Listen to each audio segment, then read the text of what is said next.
I was diagnosed, I was sitting there just bawling my eyes out. And I was saying, I was just with my friends, I was out at a bar, and last week, now you're telling me that I had stage 5 end-stage renal disease. So he was really heavy. He had eaten an extremely rich diet, and then he had high blood pressure, which probably was in the background and was scarring his kidneys slowly over time and resulted in him in getting sick to the point where he just couldn't ignore it. At diagnosis, I still didn't really know what kidney failure was. I didn't know what stage 5 end-stage renal disease was.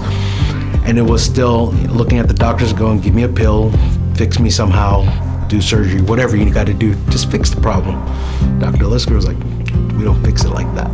Well, he was in shock, as anyone would be. He was in terrible shape. And he tells me that my life was going to change, and that I had to prepare for something called dialysis. I was like, this doctor doesn't know what he's talking about. I want a second opinion because I'm not going through this dialysis. I'm not going to sit in a clinic 3 or 4 days a week. I'm not going to do any of this. Sitting there in the wheelchair, now completely dependent on other people.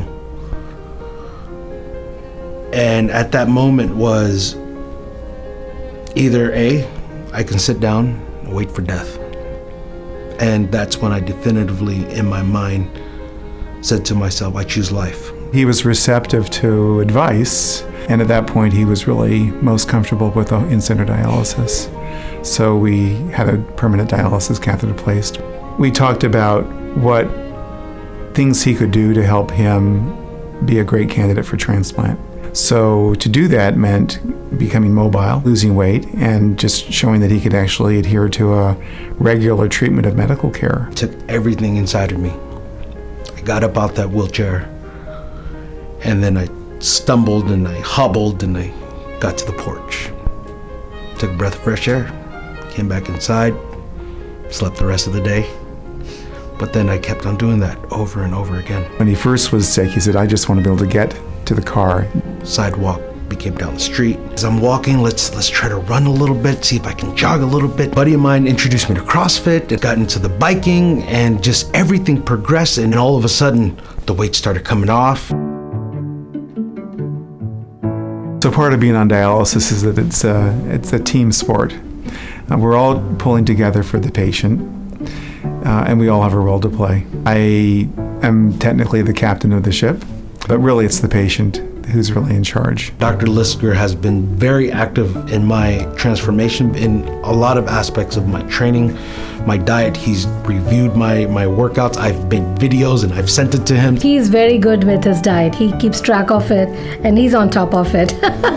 I tell her a lot that this is my bike ride, this is my route, this is what I'm gonna do. I need to fuel up as I go on this route, and next time she comes in, she sees me, she's like, I went to Whole Foods. This is a list of things that I saw, snacks that you can have on your bike ride. I was looking at the calorie content because he needs more calories and less of phosphorus and potassium. So I went through some of the energy bars that they have. I took pictures of which I thought will be helpful for him.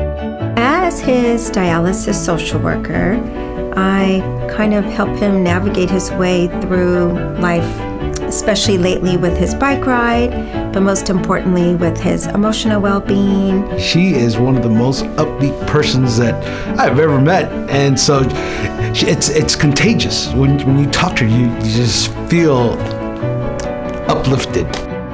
They've been very supportive, especially through my weight loss journey. They've been supportive with just cheering me on and making sure that I'm okay. I feel like it's a whole village that's actually taking care of me. We have patients who are pretty motivated, but I think he sets the bar way up here. He inspires me to do better.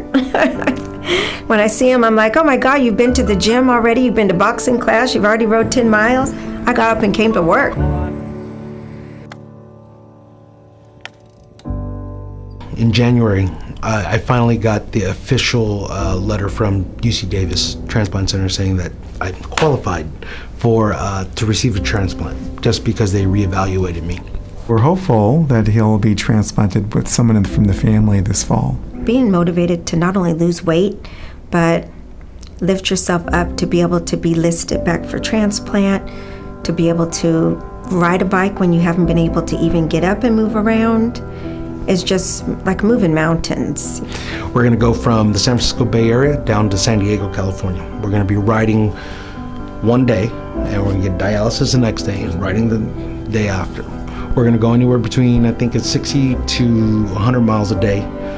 Total miles is going to be a little over 600 miles. One day he said to me, not that I would want to be on dialysis, but dialysis is the best thing that's ever happened to me. And I thought, oh my gosh, it was so telling about who he was as a person right now, sitting in the dialysis chair.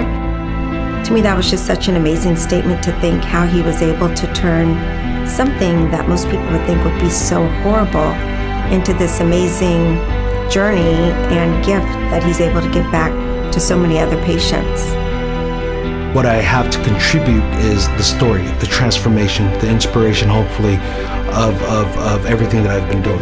Oh, I'm going to feel very proud and be happy to be a part of it, like his goal. And he's an amazing person. I want to show people out there that you still have a life. You can still move mountains, and do not let this disease define you. You can define it. That guy did it. I'm going to do exactly what he does.